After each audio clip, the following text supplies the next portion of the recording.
Well, the title of my contribution to this webinar is Hardware in the Loop Architectures and Application Examples. So my presentation is essentially split in two main parts. In the first one, I'm going to talk about the elements that your HIL architecture should take into account when it comes to the simulation environment that you're going to set up. And the second one, I'm going to show you three application examples related to WAMPAC systems. The first element, it's how to embed and how many PMUs you can embed into your HIL setup. So this is the typical example that has been shown by Thomas in his presentation. So essentially you have your real-time simulator, which is containing the real-time network model. So you're outputting your signal, and you have real PMUs with or without amplifiers as a function of the kind of signals that you have. You have your network switch, or you can imitate your telecom systems. Then you concentrate your data, you have your application, then you feed back your control signals back into the model. So the problem of this kind of setup is that it's very expensive. It might be also limited by the number of outputs that you have in your system. The cabling can be really complicated. The advantage is certainly that you are testing real PMUs, and the computational complexity is not so high in the sense that your network model should not take into account PMUs. The second approach is to embed the PMUs into the model that is running on the real-time simulator. So it's much more cost-effective, so you're not limited by the available analog outputs and the available hardware, namely the PMUs. But, of course, there are two problems with that. The first one is that you are adding computational complexity into your model. And the second element is that you should be able to say that your software PMUs are metrologically identical to the PMUs, to the physical PMUs. And actually, there are not so many people that have transferred the synchrophasor extractional algorithms into the real-time simulator with the metrological performances which are identical to the ones of the real systems. So we published a couple of papers on this subject where we took a Class P PMU that we developed in my laboratory. Actually, it's a Class P PMU that you can deploy into a National Instruments compatrial, so I was very pleased that Thomas was mentioning that. And actually, you can also embed into the National Instruments automation system. It's compliant with the C37 118 2011 Class P. So it has a TVE in the range of 0.02%, so it's extremely performing in this respect. It can have reporting rates up to 10,000 frames per second. Yes, so we can output a frame essentially for each raw sample which is entering to the PMU. But normally we reduce this to 50 or 60 frames per second. So essentially we can run this synchrophasor extraction process into the simulator. And just to give you some numbers, we can stack something like 10 to 12 three-phase PMUs sensing 3 voltages and 3 currents into one core. So essentially you have 10 PMUs per core, just to give you a rough idea of how many PMUs you can stack in your hardware in the loop. The second element that you should take care of is the time synchronization. So in particular, you have to be sure that you distribute your time sync into the various modules of your HIL setup. In particular, in our setup, we are using a Spectracom TimeSync PCIe that is capable to distribute towards the various targets of the time synchronization.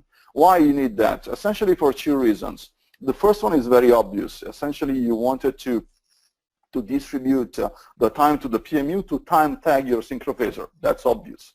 The second reason, which is less obvious, is that this gives you the possibility to time tag the computation of the simulator. Therefore, you can tag which are the outcomes of the integration of the differential equations into the simulator. And this gives you the opportunity to time tag the true information that you have into the simulator and then compare to what you are sensing outside.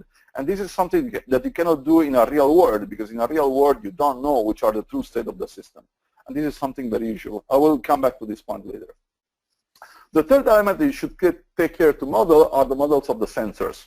So I'm not going to talk about linearity, bandwidth, and saturation, because this is something pretty standard. You can find libraries which are capable to represent this kind of aspects. What I'm going to talk about is how to embed the noise of the sensors into a real-time simulator. So essentially you have two sources of noise. The first one is a grid noise, which is a Gaussian and zero min. It typically represents a few percent of the RMS of the quantities that you are measuring. And the second element you should take into account is the gain and phase error noise, which are introduced by the sensor. Now the problem is that these gain and phase errors are typically expressed into polar coordinates. You have to transform these quantities into a time domain noise, which is added to the outputs of your quantities, which are sensed by your sensors. So essentially, come up with this formula, which is highlighted in red, where delta AN and delta phi-n are randomly generated magnitudes and phase noises added to each sample.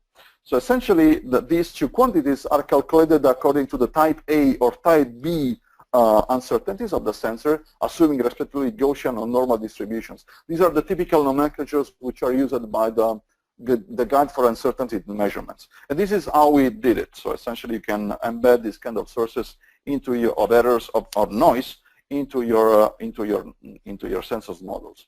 Well, what's the output of this kind of stuff? Well, essentially, by adding this noise, you are creating noise inputs in your PMUs, and these are examples of how these noises are affecting the amplitude and phase estimations of a PMU. And this is actually how resilient is your synchrophasor extractions against the presence of the noise due to the sensors. So let's jump to the part on the applications. So the first application that you can imagine into WAMPAC systems is the, between brackets, traditional set estimation. In this case, what you're interested is to validate PMU-based set estimation, so a linear set estimation process. So that's the hardware setup. So you have a GPS clock which is distributed to the real-time simulator. So you can time tag the true system state. Of course, you can do that only if your system frequency is constant, and in particular, if it is equal to one of the bins of the DFT. So in this case, you can really tag which is your true system state.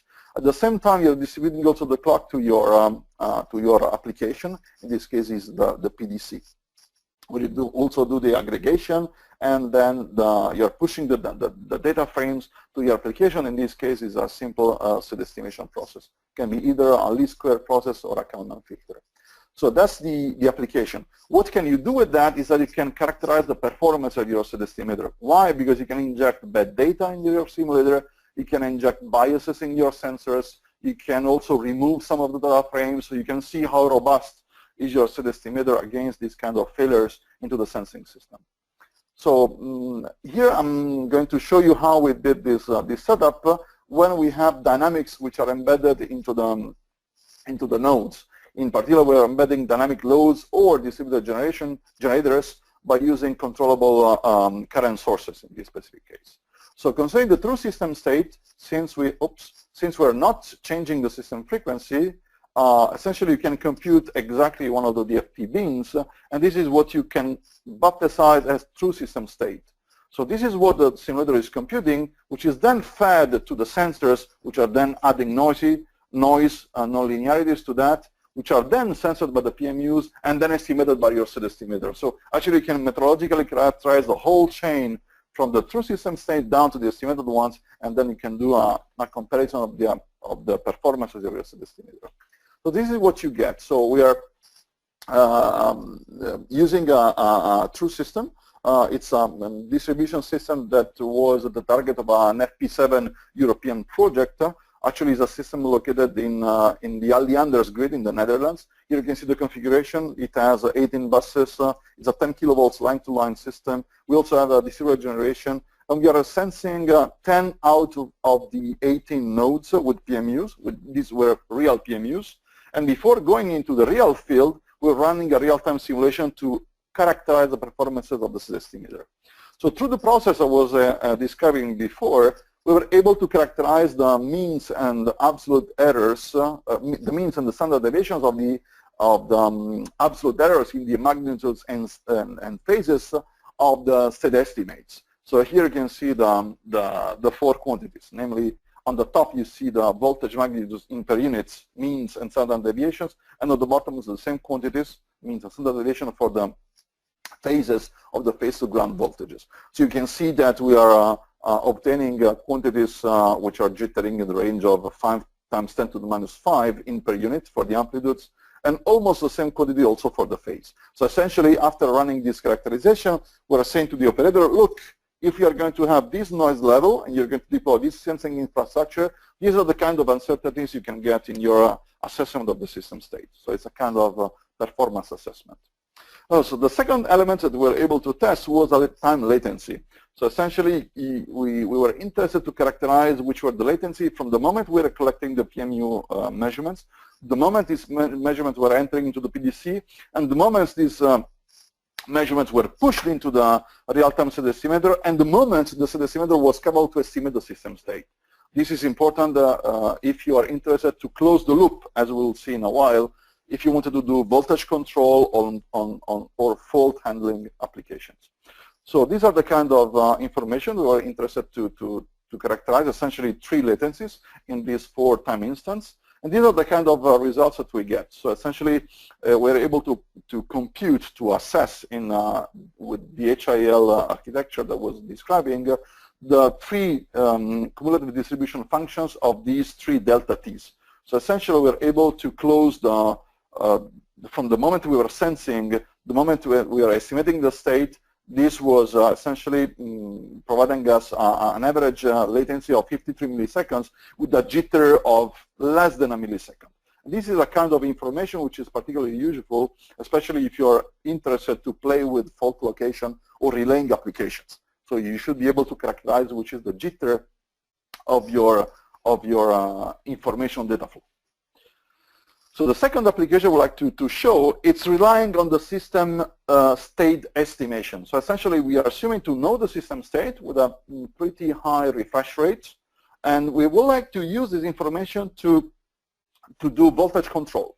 So essentially, we have an online centralized optimization tool, which is computing sensitivity coefficients. You know, sensitivity coefficients are essentially how much a voltage is varying in a given node as a function of all the injections. So these coefficients can be computed as a function of the system state in a closed form. We have a paper that has shown how to do that.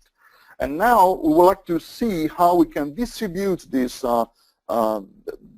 sensitivities how we can use this sensitivity to distribute the control through broadcast signals. So essentially, we like to distribute broadcast signals to aggregators, which are essentially distributing them in the form of broadcast signals to thermostatic controlled loads, so essentially traditional demand-side applications. So essentially, we are broadcasting signals per node, and these broadcast signals are unique per each network bus. And we would like to see how this application, which is actually described in these 2 IEEE transaction papers, can be characterized in terms of latencies into the hardware in the loop application. So essentially, we have the same setup as before. So we have a real-time simulator, which is embedding the network model, the sensor models, and the PMUs. On top of that, we also imitate into the network model the thermostatic controlled loads and the controllers, which are playing the game of these broadcast signals. And at the same time, we're embedding into the simulator non-elastic demand, because PCLs are, on the contrary, elastic demands, and active generations, in this case, non-controllable PV resources. So essentially, we send PMU data to a workstation, which is containing a PDC and a set estimator. The set estimator is feeding the demand-side centralized optimization tool. In this case, you can see this acronym GECN. The GECN stands for Grid Explicit Congestion Notification. It's a kind of protocol that we're using to compute the broadcasting signals for the demand-side management. So essentially, we compute the sensitivity coefficients, we feed an optimization program, and then from the optimization program, we compute the broadcast signals per node.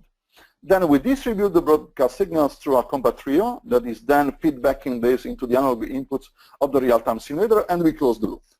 So everything is GPS synchronized. Again, we are using the same distribution system we were showing you before. So it's the same network of Alliander. Again, the same configuration.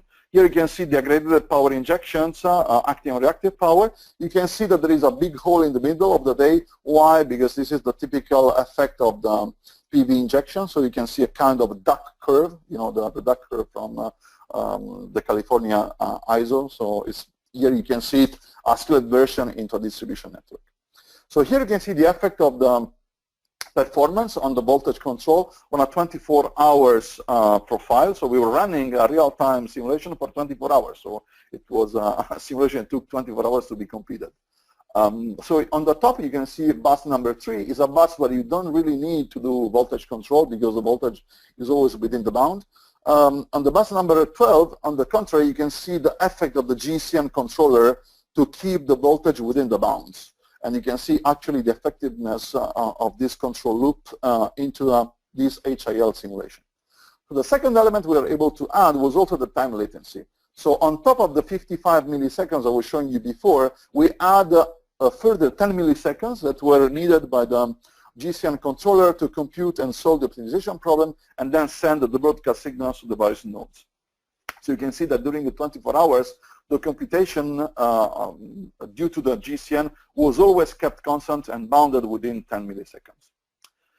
Last applications I would like to show, it's about the use of this framework to do fault location. So we were publishing a paper, actually it's a network transaction power delivery in 2016, where we're essentially using set estimation processes to locate the faulted line. So essentially the principle is very simple. We're running parallel estimators. In these parallel estimators, we're able to add a virtual bus. This virtual bus essentially is a bus that is containing the fault. So if you don't have a fault into the system, essentially all the estimators that are contained in this virtual bus are providing you the same results. So if you quantify the weighted measurement residuals of this estimator, essentially you're providing more or less the same kind of numbers. As soon as you have a fault in your system, for instance, here I'm adding a fault in the line number 2, actually only the estimator number 2 is containing the right topology. Therefore, the weighted measurement residuals of the estimator 1 and 3 will explode literally. And only the WMR, which is briefly recap on the bottom left side of the slide, is almost kept a value which is comparable to the conditions that you have before the fault. So this is the metric which is used to distinguish between which is the estimator with the right topology, which is essentially telling you which is the correct line that has the fault. So again, we are using the same distribution feeder of Alliander to run these kind of experiments. In this case, we're using also sensors with the right characteristics that were corresponding to those installed into the system. So here you can see the weighted measurement residuals of the various estimators. You can see that we have 17 estimators running in parallel. Yes, you can ask me, yeah, but this is computationally demanding. No, because we are doing a linear set estimation, so it's computationally inexpensive. Each one of these set estimators is taking microseconds to be executed, so you can run them in parallel without any problem. So you can see here we are doing a three-phase fault in the line 1316 with even a high impedance fault, was 100 ohms. And you can see that we are actually having the lowest weighted measurement residuals exactly on the set estimator that was contained in the virtual bus on the line 1316. Which is the difference between these two figures? Well, on the left figure, we were using the noise levels of the actual sensors. On the right-hand figures, we're using noise level 10 times worse than the ones of the actual sensor installed into the feeder. And also in this case, we're able to locate the fault. So this is the kind of application you can also imagine to deploy in your HIL. So for this specific case, we're able to test fault location applications to and validate whether our process was able to detect and identify and locate fault types which are symmetrical or unsymmetric, namely a single phase, two-phase, three-phase. We test fault impedance until 1,000 ohms. We're able to test radial mesh systems and neutral that were isolated or grounded. So essentially, we were capable to characterize the whole performances of the estimator and also test the latency that in this case was always kept below 120 milliseconds. So that was a very important outcome for the grid operator to characterize the fault location application in case they wanted to use it even for relaying applications. So in summary, let me say that HIL are fundamental tools to run performance assessment of PMU-based processes. Fundamental elements out of the grid model to be represented are time synchronization, synchrophasor estimation processes implemented in methodologically characterized PMUs, sensors in terms of noise, saturation, linearity, and bandwidth, and then the potential applications that you can feed once you have fulfilled these elements in terms of representation are PMU-based real-time state estimators, centralized optimal voltage controls, or what I've not discussed, line congestion management, and fault locations. Of course, there are much more applications you can think about, but we focus only on these specific ones. In case you are interested in more details, we can definitely run more detailed webinar on these aspects. So thank you very much for your attention. Looking forward to see your questions.